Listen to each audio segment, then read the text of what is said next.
नमस्कार विद्यार्थी मित्रों, कैसे हैं आप? मज़े में? बहुत अच्छा। इससे अगले तास में आपने भाषा सत्ता के तहत विराम चिन्हों का परिचय प्राप्त किया था, याद है ना? हाँ, और उसमें विराम चिन्ह के जरिए भाषा किस प्रकार से प्रस्तुत होती है यह भी हमने जानने का प्रयत्न किया था। और उससे आगे तो आपने एक बहुत मज़ेदार कहानी भी सुनी थी। कौन सी कहानी सुनी थी? हाँ, दयालु शिकारी, जो चित्रपाठ था, और चित्र वर्णन के जरिए हमने उस कहानी को जाना था। आपको कहानी सुनना कैसा लगता है? अच्छा लगता है? बहुत मज़ा आता है। ठीक है, तो आइए आज मैं आपको एक कहानी सुनाने वाला हूं। सुननी है ना? हाँ, तो देखिए आपके टीवी स्क्रीन पर यह कहानी। एक बड़ा सा तालाब जहाँ एक नन्ही बतख अपनी माँ के साथ रहती थी, उसी तालाब के किनारे एक बिच्छू भी रहता था और तालाब के पास दलदल भी था। एक दिन नन्ही बतख तट पर आई तो उसने देखा कि एक बिच्छू दलदल में फंसा है। बहन, मुझे बचा लो। नन्ही को उस पर दया आ गई। उसने बिच्छू को दलदल से उठाकर सूखे स्थान पर रख दिया। बिच्छू को शैतानी सूझी। उसने नन्ही को डंक मार दिया। नन्ही पीड़ा से तड़प उठी। क्यों भाई, तुमने मुझे डंक क्यों मारा? क्या करूं, डंक मारना मेरा स्वभाव है। तुम यह गंदी आदत छोड़ दो, नहीं तो कोई मुसीबत में तुम्हारी रक्षा नहीं करेगा। बिच्छू उसकी बात अनसुनी कर आगे बढ़ गया। नन्ही अपनी माँ के पास नदी में चली गई। नन्ही बेटी, तुम कहाँ रह गई थी? माँ, एक बिच्छू दलदल में फंस गया था, उसे बचाने में देर हो गई। बेटी, यह तुमने बहुत अच्छा काम किया है। लेकिन बदले में उसने मुझे डंक मार दिया। बिच्छू अपनी गंदी आदत का गुलाम है। तुम उसे चाहे कितनी बार बचाओ, वह बार बार डंक मारता रहेगा। माँ, मैं उसकी गंदी आदत छुड़ाकर रहूंगी। कुछ दिन बाद बिच्छू के प्राण पुनः संकट में पड़ गए। इस बार वह पानी की धारा में जा गिरा और डूबने उतराने लगा। मौत सामने देखकर बिच्छू को नन्ही की याद आई। वह नन्ही को पुकारने लगा। नानी, नानी, नानी। नन्ही ने उसकी करुण पुकार सुन ली। वह झपटकर बिच्छू के पास आ गई।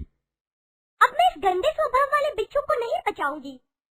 बहन, मुझ पर दया करो। नन्ही का मन डोल गया। हो सकता है इसने अपनी गंदी आदत छोड़ दी हो। नन्ही ने बिच्छू को दोबारा जीवन दान दिया।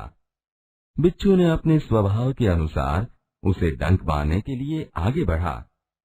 नन्ही उसका इरादा समझ गई। बिच्छू भाई, ठिठक क्यों गए? डंक मारो। बिच्छू शर्म से पानी पानी हो गया। बहन, एक बात बताओ, मैंने सदा तुम्हारे साथ विश्वासघात किया, फिर भी तुमने मेरे साथ भलाई ही की, ऐसा क्यों? भलाई करना मेरा स्वभाव है।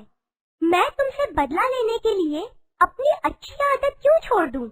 मेरा काम बचाना है। मैं मुसीबत में पड़े को बार बार बचाती रहूंगी। तुम्हारा काम डंक मारना है, तुम मारते रहो। देखती हूँ कौन जीतता है। नन्ही बहन, आज तुम जीत गई।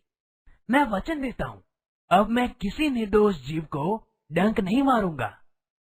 नन्ही खुश होकर नदी में चल दी। बेटी, कहाँ देर कर दी? नन्ही ने पूरी घटना बता दी। प्यारी समझदार नन्ही, भले लोग अपनी बार बार की भलाई से इसी तरह बुरे लोगों को भला बनने की राह दिखाते हैं। नन्ही प्रसन्न होकर थिरकने लगी। बोध, इस कहानी से हमें ये सीख मिलती है कि अच्छे लोग अपनी बार बार की भलाई से इसी तरह बुरे लोगों को भला बनाने की राह दिखाते रहते हैं। विद्यार्थी मित्रों, कैसी लगी कहानी? मजा आया ना? और इस कहानी में कौन कौन से पात्र थे आपने देखे ना? और क्या आपने इनको देखा है? कभी देखा है? कहां पर? अरे वाह, आप तो इन्हें पहचानते हैं।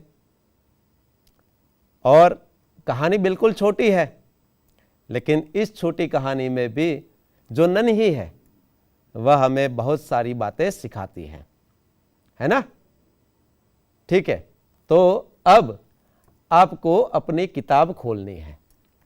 और कौन सी इकाई थी ये? हाँ, ये भी आपको पता चल गया है ना? तो अपनी किताब खोलिए और निकालिए समझदार नन्ही।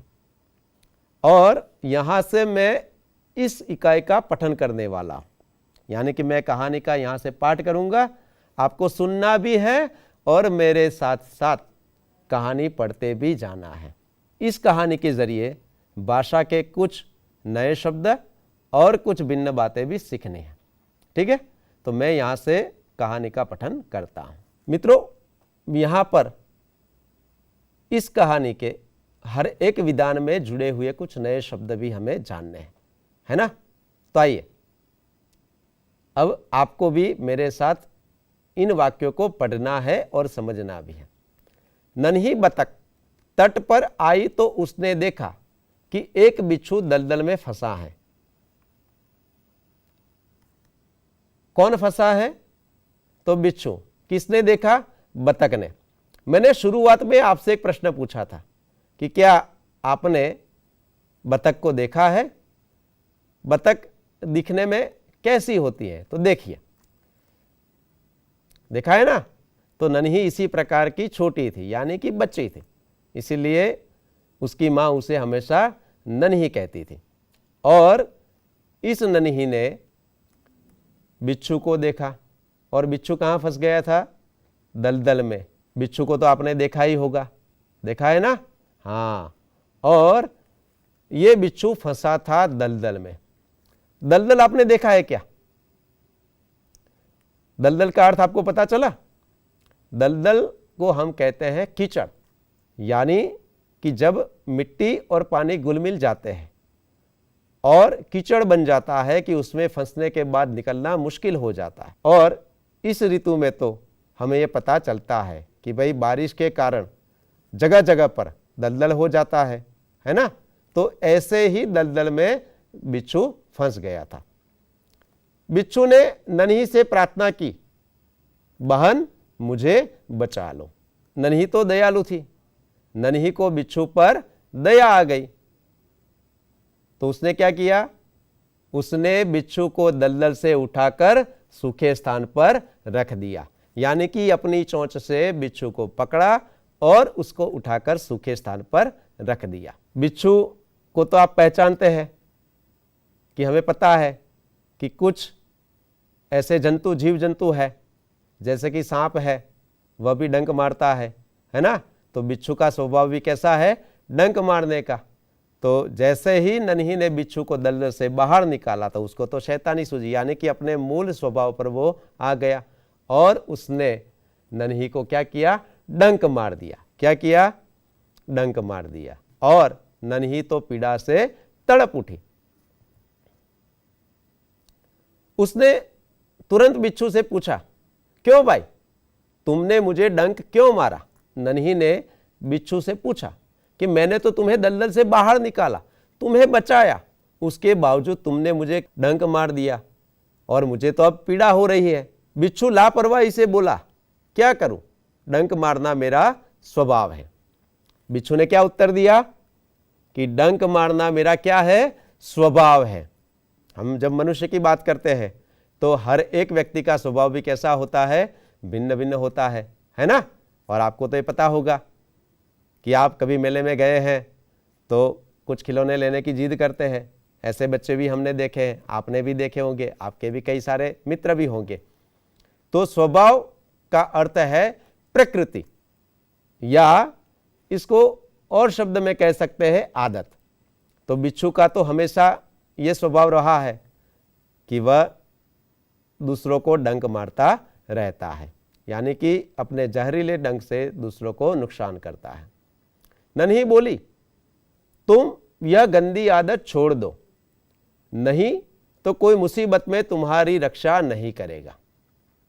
नन्ही ने उसे सलाह दी कि भाई तुमने मुझे डंक मार दिया, ठीक है, मैंने तो तुम्हें बचाया था, लेकिन ये तुम्हारी आदत, तुम जो मुझे बता रहे हो कि ये तो मेरी आदत है, तो ये गंदी है, और ऐसी गंदी आदत के कारण दोबारा तुम्हें कोई बचाने वाला नहीं है। इसलिए तुम्हारे लिए सबसे अच्छी बात यह है कि तुम अपनी आदत को छोड़ दो। तो आदत का मतलब भी वही होता है जिसे भी हम स्वभाव कहते हैं, प्रकृति कहते हैं, ठीक है ना। बिच्छू ने उसकी बात अनसुनी कर आगे बढ़ गया। तो बिच्छू को तो उसकी सलाह पसंद नहीं आई। बिच्छू दलदल से बाहर निकल गया था, तो वह जगह ही छोड़ दी और अपने निवास की ओर आगे बढ़ गया।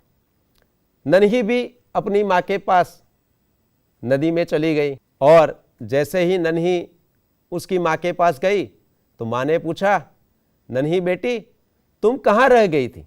नन्ही बोली, माँ एक बिच्छू दलदल में फंस गया था, उसे बचाने में देर हो गई।